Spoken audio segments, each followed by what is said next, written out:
She did great. I'm so proud of her. I mean, with everything that she had to kind of go through from the very beginning of this and all the just personal issues, and yet she still stayed committed to doing it. I mean, that's really hard to do for most people. So she did amazing.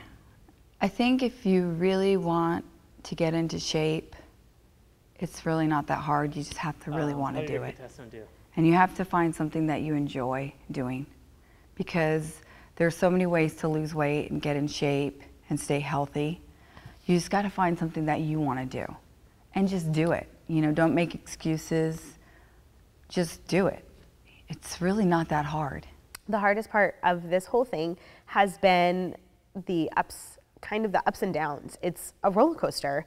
And I went in with some expectations. I knew that I was going to work really hard to do whatever it takes. And then life happens. My grandmother passed away at the beginning, and worked through that and kept going, and had just started to really come to grips with that happening. And then I find out that I have a football-sized tumor stemming from my right ovary. So I knew that there was something going on and had gone to the doctor really because of the whole Momentum Fitness, that I wanted to make sure that I was healthy. And so that meant going to the doctor, making sure that everything was okay, and doing whatever needed to be done to make sure that I'm moving into this next phase of my life healthy. And the doctor had found it. I went for a CAT scan, went for an MRI or an ultrasound, and had to wait about 3 weeks before I could get into the doctor to actually hear the results. So the hardest part was working out that whole time, and then the beginning of July finding out from my doctor that I have a football-sized mass, and she's concerned that with strenuous activity and with really tough workouts and running, which I had been doing a lot of, that in fact it could burst, or it could wrap itself around the ovaries and cause a whole bunch of other complications. So that was the hardest part for me, to know that I just had to kind of take a step back and say, you know what, I'm going to do everything that I can, and then just trust God to take care of the rest. The biggest accomplishment for me has been that I kept doing it. I can look back in my life and see all of these times where I've started things that I've never finished. So for me, the biggest accomplishment was that I made a commitment to do something, and I carried it out until the very end, regardless of what was happening in life, regardless of losing someone so close to me, having medical issues, waiting for a surgery. All of those things, I kept going. So that for me is the biggest accomplishment. As I said in my last interview, he's progressed leaps and bounds. Like I said, I couldn't ask for a better trainee. He does everything you say and more. He goes the extra mile. He's there on time. He pushes himself every single time.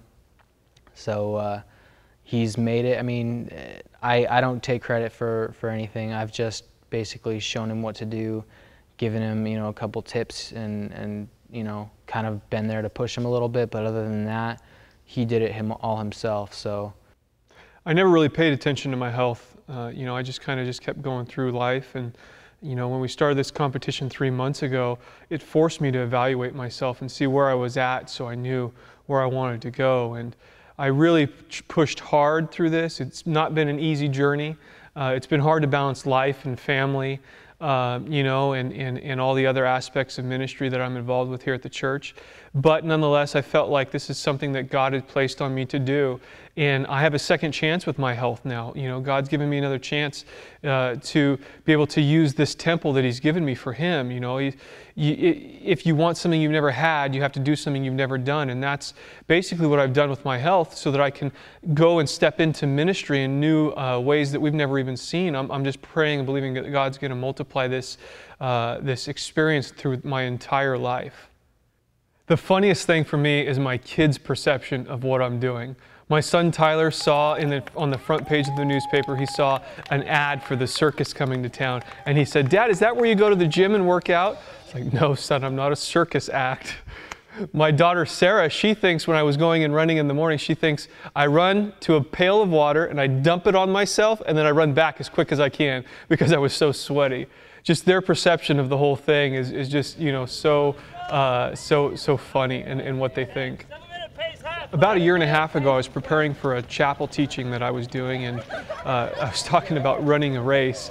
And during that process, I started thinking about and looking into marathons and the build-up process and all of this, and then actually the running process of it. And I felt like the Lord laid on me that I was to run a marathon. It was going to be one of my life goals to do. And so just yesterday morning, Saturday morning, I ran my first half marathon ever. I've never ran before starting this competition 3 months ago, and I do plan on doing another one in the future at some future time. But I did it in half marathon, which is 13.1 miles in 2 hours and 38 minutes. So I'm pretty proud with that time.